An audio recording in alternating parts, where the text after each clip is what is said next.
when people talk about the Chambal region in India, it immediately conjures up to, there's a two visions that come in mind. One is this kind of topography landscape that you see on the left. Extremely harsh, very beautiful, but extremely harsh landscape. And the one on the right is that this area for a long time it had a lot of who we call the dacoits, or people who had taken to a crime in this region. And the reason why they had taken to crime and no other option, no option to earn a livelihood, and a lot of drought and water scarcity in this area. Several films, books, all have been written on on the dacoits of Chambal, and there's a big romance, associated with this region. And if I go to the next slide, so it's interesting to see that maybe a decade or so ago, Tarun Bharat Sangh began to work with the communities here, and several of the people they worked with were these former dacoits. And this is a story of how these dacoits or bandits laid down their arms and took to a life of water conservation. So these are the structures, two structures here that are made by them with support of Tarun Bharat Sangh. So the contribution is 1:3. One is from the community, and two-thirds is two-thirds is by Tarun Bharat Sangh to various charity organizations. And how they took to this rainwater conservation work, and how this led to a reviving of water bodies. And through the reviving of the water bodies, you can see the level of water in this well on the top right side, where actually it's flowing out of the well. And because of this consistent water conservation, work in a contiguous manner, streams began to become alive, and with the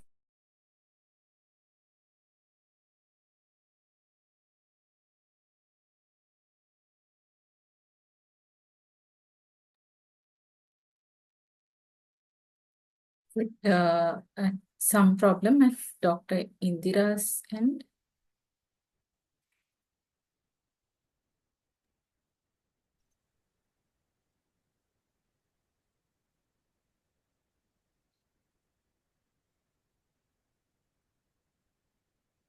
Yeah.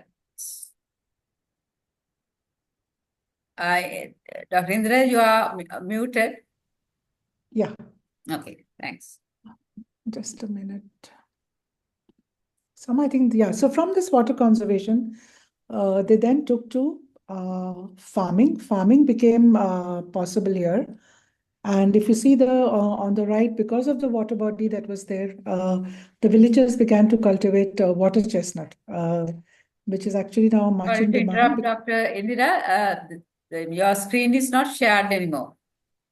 It has gone off. Okay. It's gone off. Okay.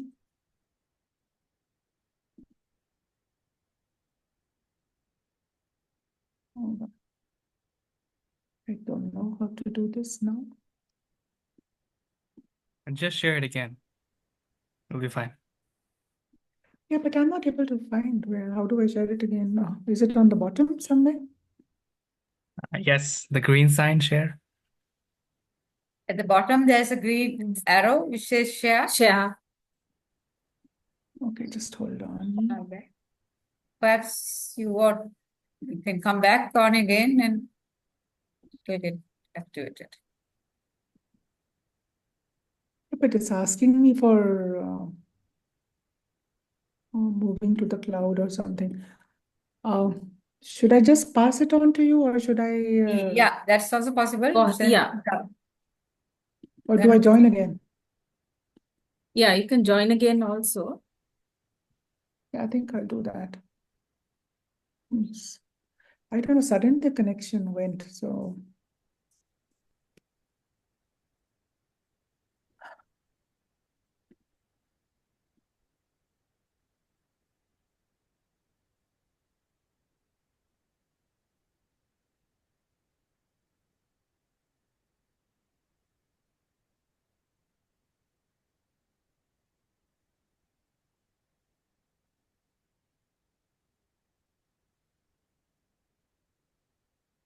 So I've joined again. Let me share.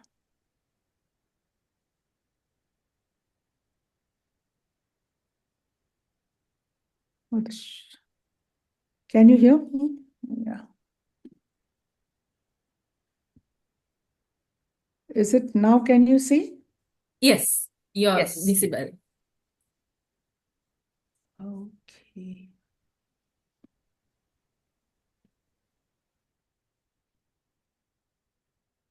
It's really strange.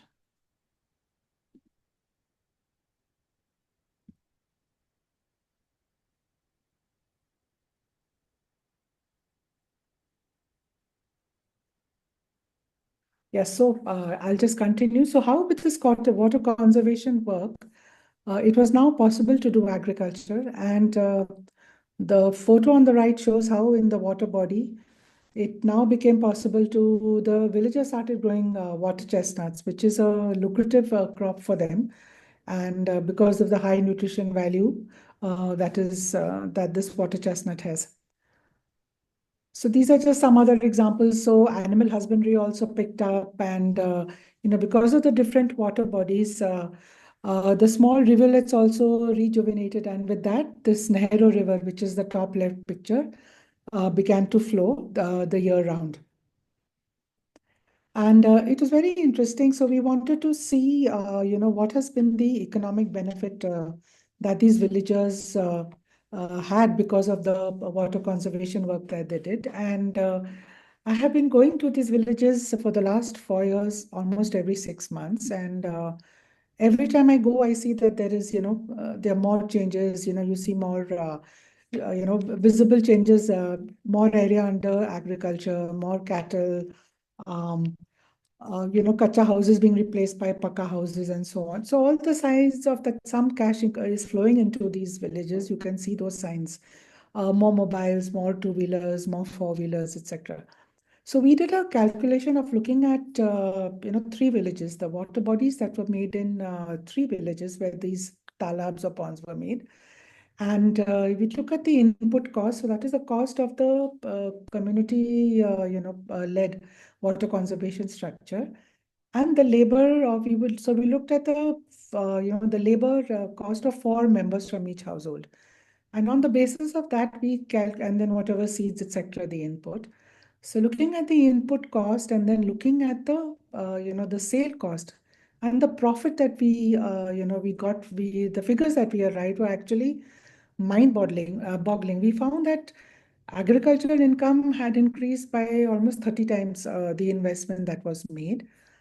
And because money came into the hand of these villagers, then, they started meeting their aspirations and the other needs. So because mobile phone, two-wheelers, so the shops started coming up for the repair. More kirana stalls came up. Tea stalls came up. So this kind of chota business stars began within the village itself. And this, when talking to the villagers and discussing with them, even the owners of these small businesses, we found that almost 100% more, economy entered into the village because of this water conservation flow, because now people had some disposable income in their hands. And so this circular economy within the village and surrounding villages began there, surrounding villages, and it just kept growing.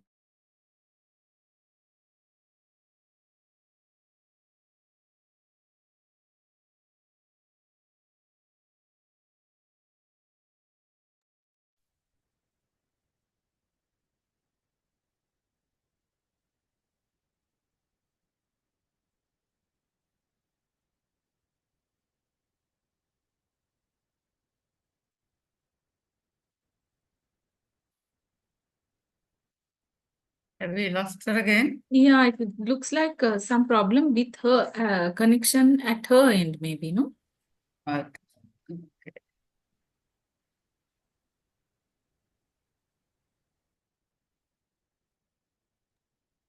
We'll wait for her to join. Yes. I don't know for some reason why it's Now just you're on again? Yeah, we Yes. could see. it's just disconnecting again and again. So I'm sorry about that. No idea why. That happens sometimes. Just don't worry.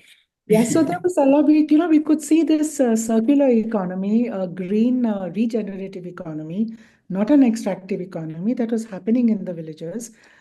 So this was the green GDP, the green growth, the circular economy, that these are the buzzwords that we hear, and every country wants increase in GDP, but this is what we were seeing in the villages.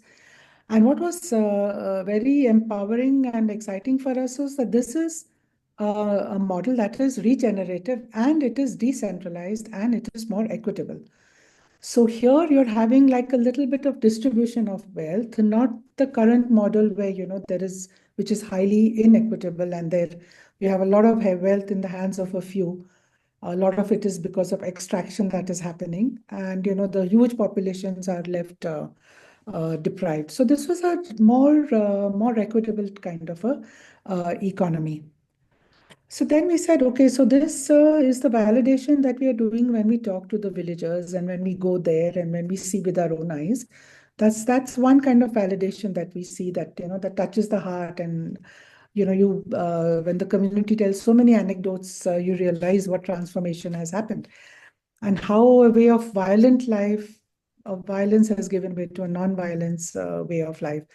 But then we said, okay, let us see what remote sensing is telling us. Is it possible to capture this change through using remote sensing and looking at Google images? So we were able to see some change, and this slide shows you on the left. So we've taken before the water conservation structure and after water conservation structure.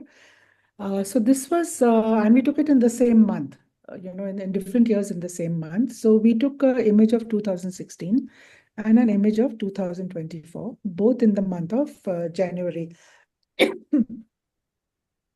So if you see the arrow points to where the water body is, the black arrow, and you can see the greenery corresponds to the vegetation. So you can see the increase in the water body between the January 2016 and to 2024 images, and you can see an increase in the greenery as well, quite a large increase in the greenery. This we could not, because we were using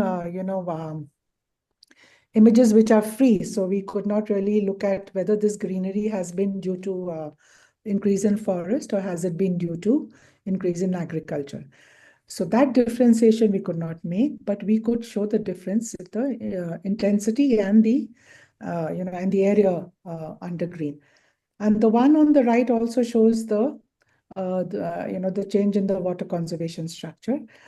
The change in the water availability in the structure. And then we also looked at false imagery, false color imagery. And here again, you can see the water body on the photo on the left, and the red represents the increase in the greenery.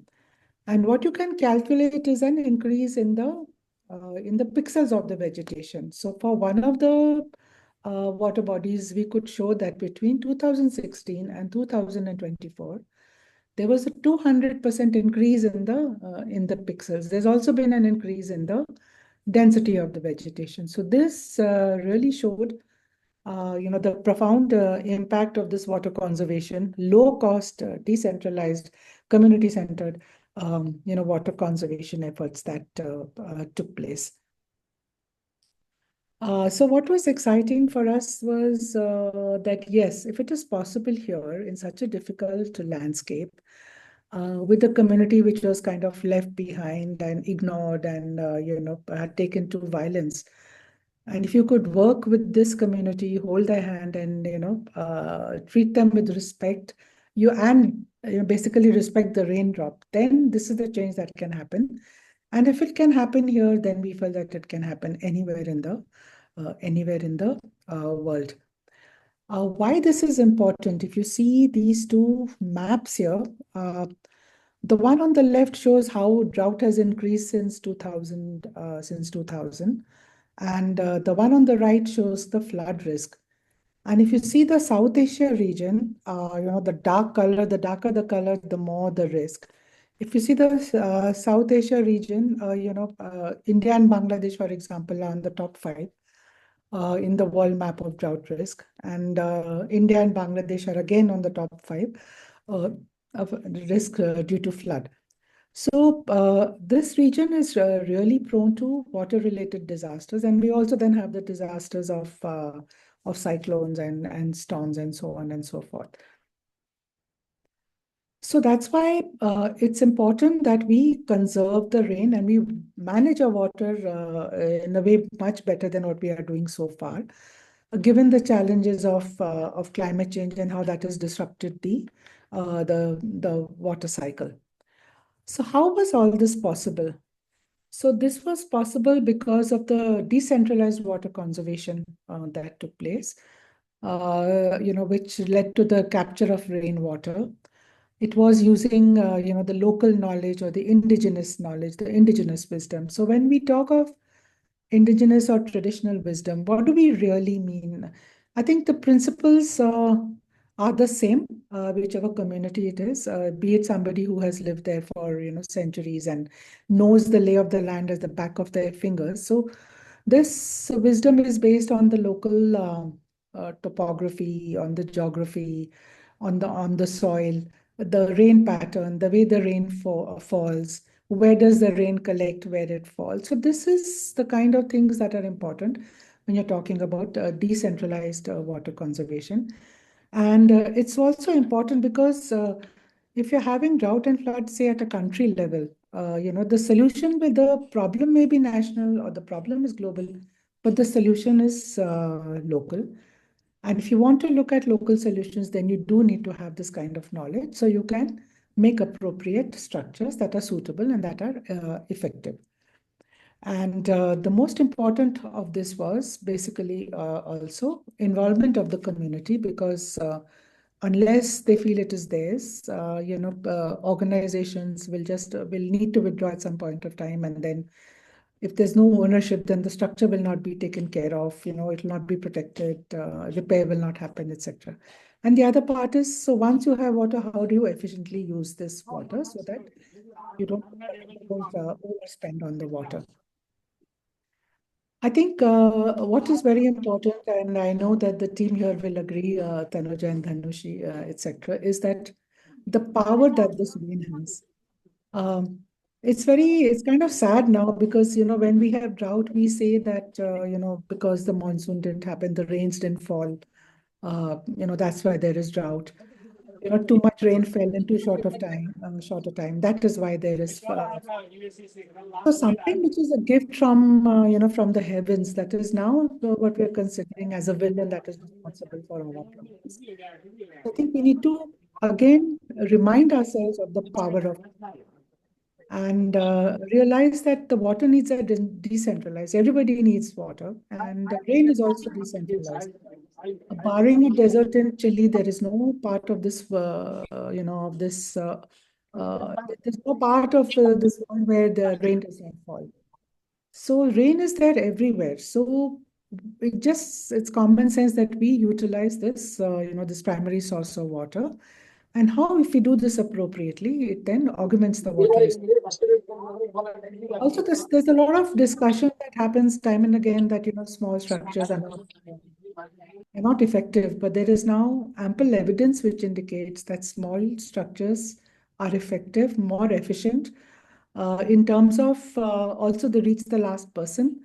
They are also the amount of water that you capture is much more than if you were to construct a large dam. You don't have to do any displacement or extraction or destruction of forests, etc. You just have to build structures, and they are also more cost effective. And it enables a decentralized economic prosperity model.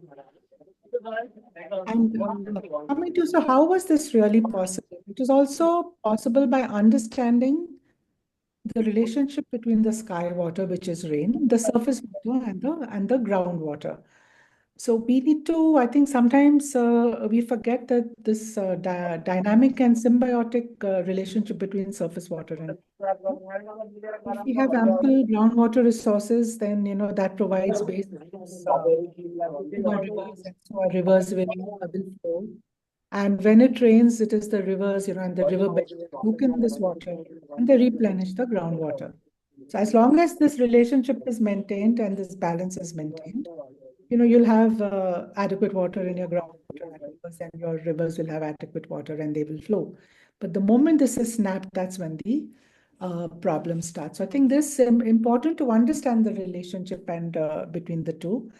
And how, if you slow the flow of rain, then that gives it time to percolate into groundwater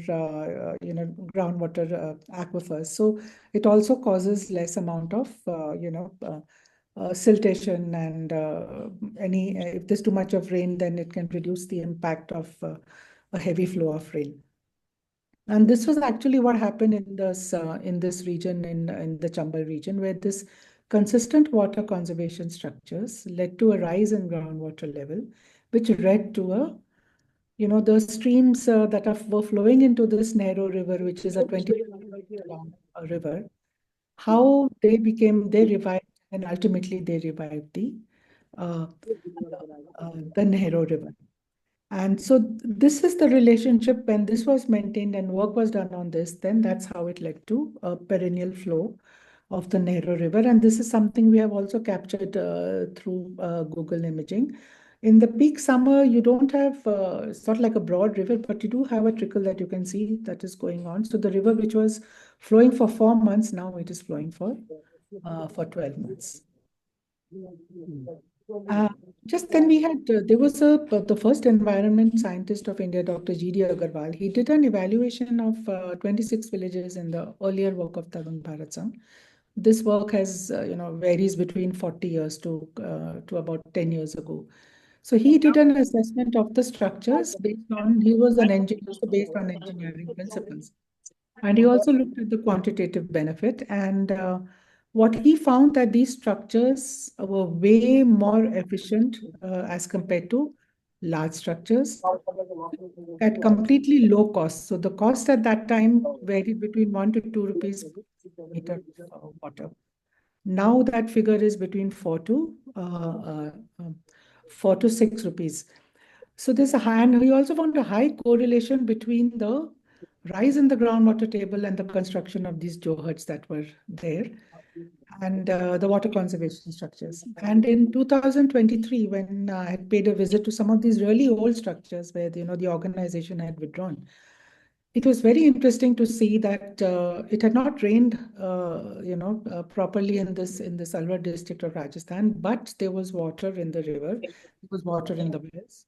It was basically business as usual as far as the agricultural activities were continuing. Shows the sustainability and the strength of these small water conserve structures, which are managed by the. And in 2024, there was heavy rain in the Salwar district. And so we just went back to some of these structures to see, okay, what is the status there? And it was so happy, such a fulfilling sight to see that the structure stood tall in spite of the heavy rains. They were just waiting there with open arms, waiting to capture the rainfall and recharge groundwaters and let the rivers flow. What's important, this is the last slide. I think it's very important, this kind of work and to spread this information of this kind of work. And I'm sure it's there in, done by various other organizations in the region. Is that is endless possibility of these low cost structures. And given that we are all suffering from the impacts of climate change, this is something that can help provide resilience and adaptation to communities. And also this regeneration of, of rejuvenated, resilient economies that is possible. So there is a need for UN bodies and others to kind of adopt these, this kind of approach, because the world is in pain. There's a lot of conflict, a lot of distress, migration, a lot of which can be traced. The roots are in lack of water or water-related disasters. And we want to usher in peace and security. I think this is one way that this will be possible. I think, yeah, that's the end. And I thank you for this opportunity for sharing with you all, and be happy to hear your comments or answering. Here it is. Thank you. Thank you, Dr. Indira. Yeah, and no, it is us who has to thank you for this wonderful presentation and sharing that wonderful experience. It's amazing the work you are doing and the impacts that has been you have been able to foster through those work. And you are right. I mean, this is it's not only water; it triggers so many other things when you give water to a community. And you have take the challenge with all this community with restraints and things like that. You had managed to overcome this. Great, congratulations! And also, as you said, it can apply to anywhere in the world, isn't it? So we discuss. You have undertaken all this. So there are a few questions. I'll shoot those questions first before we open up for others to come in if we have time. So these Tanuja, may I yes, interrupt? yeah, Since even though our link will be over in go 5 on. minutes, we Yes, invite you to still rejoin with the same link. We sure. will continue Yes, the discussion. right. Yes, so please do, and also put whatever questions in the chat box so we can then get Dr. Indira to respond even later, and then we can send you the answers if we get cut off. So these are some questions that have been sent beforehand. So I think some of it you have already. Sandwich, veg sandwich ର एउटा Sorry.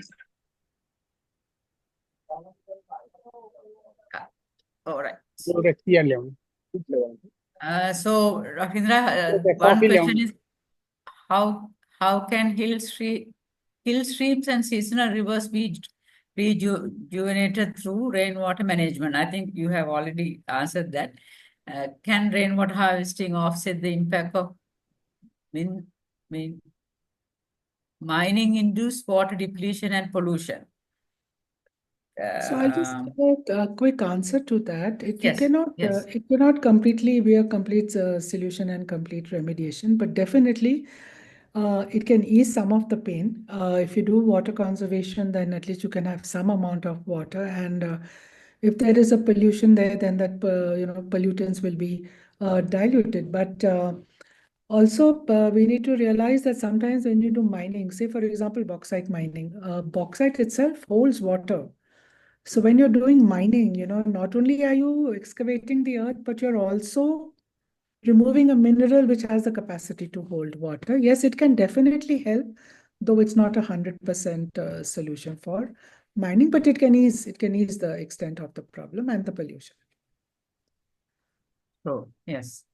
Next one, more on Bangladesh. I think the second part is more on public awareness to raise about rainwater harvesting. So I think you have been doing that, isn't it? Yeah, I think, for this raising public awareness, we have to use different strategies, say the same messaging in different ways. For youth, the youth need to be involved. So, you need to capture their interest in different ways. Maybe use social media. There are a lot of online courses also. Not on, I won't say courses, but like the series of webinars that you can, like I know that we have an Aao Nadi Ko Jane, Come Know Your River. That is an online course. So you can do these plus also generate evidence. So generate evidence either from the grassroots work or from what science is saying, because come with facts and figures. I think that is something that convinces. And this is a campaign has to be done consistently. Like Tanuja, we did, so much of work on campaigning for rainwater harvesting in around 2000. But then Yes. somehow that kind of, has gone down. So we need to consistently do this in different forms for different people Yes. and engage, form platforms, engage. And with technology now, lots of things are possible. Because That's right, I yes. know that youth is worried. So if I know youth, but youth sometimes doesn't know what to do, who to approach. So I think the more we advocate on different platforms, such as this, Yes, the more that's it would- very true. Yes, we also target youth quite a lot, especially with the school children. We Oh. get them educated on these aspects, and I think that is very rewarding, and also in the future, this is more sustainable. So I Yeah. think that is Also, when the school children get message, the parents also get message, no? Because when the That's right, message comes from the child to the parent, you have no option but to listen. that's So right. yeah, Very much so. Yes. So the last question that was sent: how shall a decentralized rainwater harvesting system and watershed management be optimized to ensure sustainable rejuvenation